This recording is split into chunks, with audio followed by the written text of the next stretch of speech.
I have put this program in place for a reason, and that is to better protect the American people. And when we find somebody who may have information regarding a potential attack on America, you bet we're going to detain them. And you bet we're going to question them. Because the American people expect us to find out information, actionable intelligence, so we can help them, help protect them. That's our job.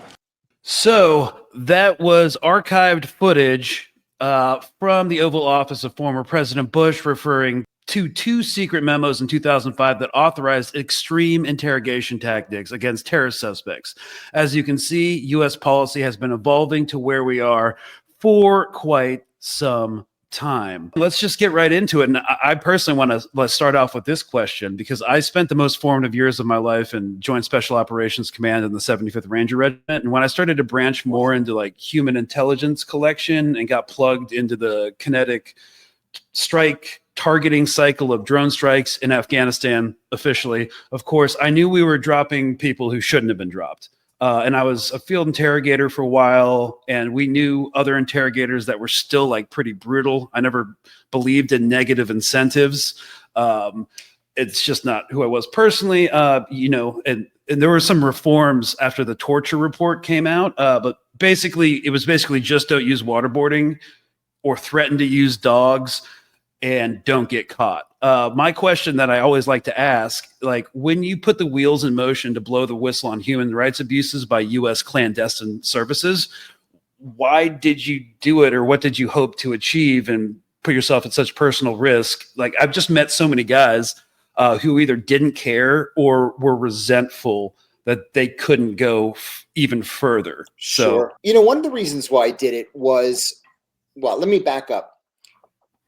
I was the chief of CIA counterterrorism operations in Pakistan in the immediate aftermath of 9/11. When I returned to CIA headquarters in May of 2002, I was asked if I wanted to be trained in what they called the use of enhanced interrogation techniques. I had never heard that term before. I didn't know what it meant. And the way it was explained to me, in my mind, was clearly torture. And I was well read enough to know that we have the Federal Torture Act of 1946. We have the United Nations Convention Against Torture. We have other laws that very clearly delineate what we are allowed to do in national security custodial interrogations. I declined the training.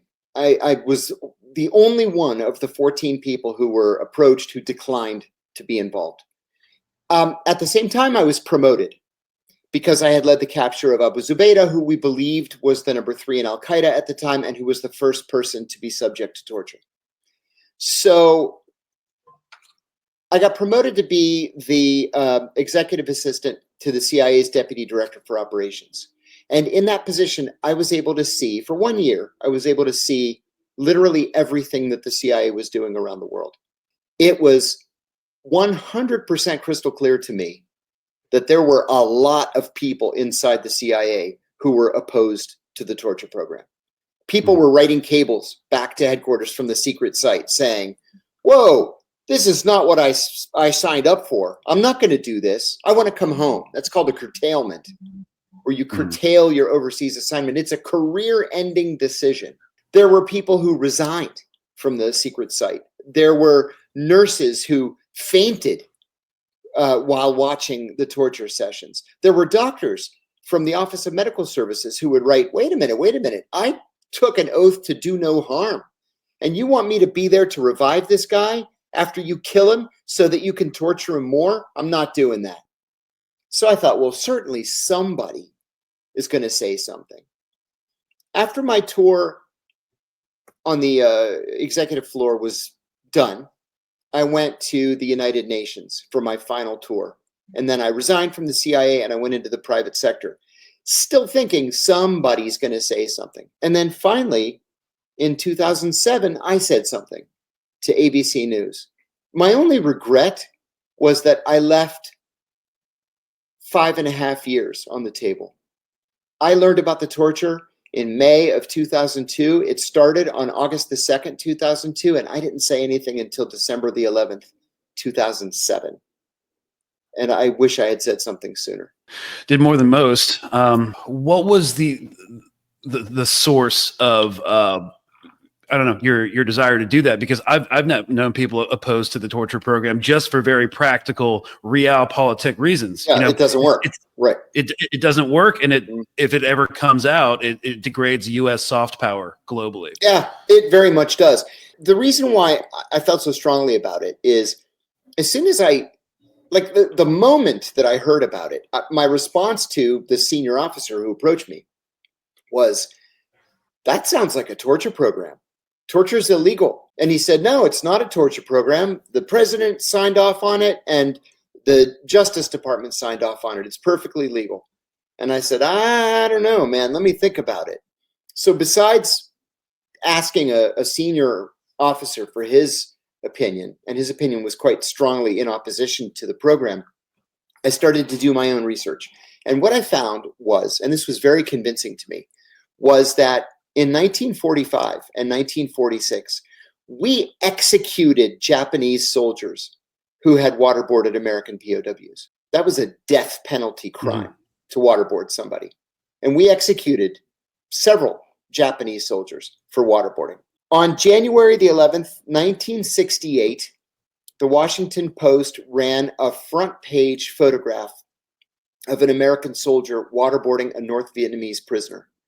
The day that that picture was published, the Secretary of Defense, Robert S. McNamara, ordered an investigation. The soldier was arrested, he was convicted of torture, and he was sentenced to 20 years at hard labor at Leavenworth.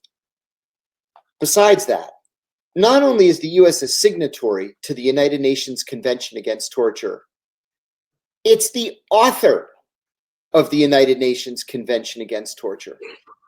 So if waterboarding somebody was a death penalty offense or worthy of 20 years at hard labor, and not only did we feel so strongly about the law here in the United States, but we made it international law by writing the UN Convention, how could it just magically be legal in 2002? Just poof, by magic. Congress never passed any amendment to the law. We changed. It's like when Bill Clinton, disagreed with what the definition of is. You can't just pretend that the law doesn't exist or pretend that you somehow have the authority to ignore it because you don't like it. And so that's why I felt so strongly about it. And that's why I felt that the American people had a right to know about it. This really is the definition of an extraordinary rendition.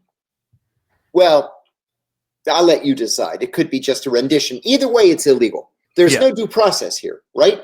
This guy from Maryland that has been sent to El Salvador was not given due process. He's never been charged with a crime, and nobody's going to meet with him, and he's not going to be released.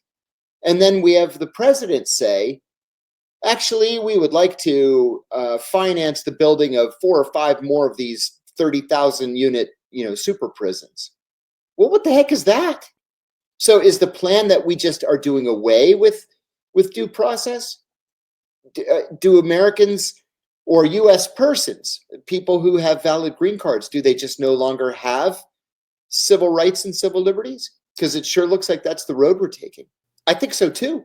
I think they're going to force the issue all the way to the Supreme Court.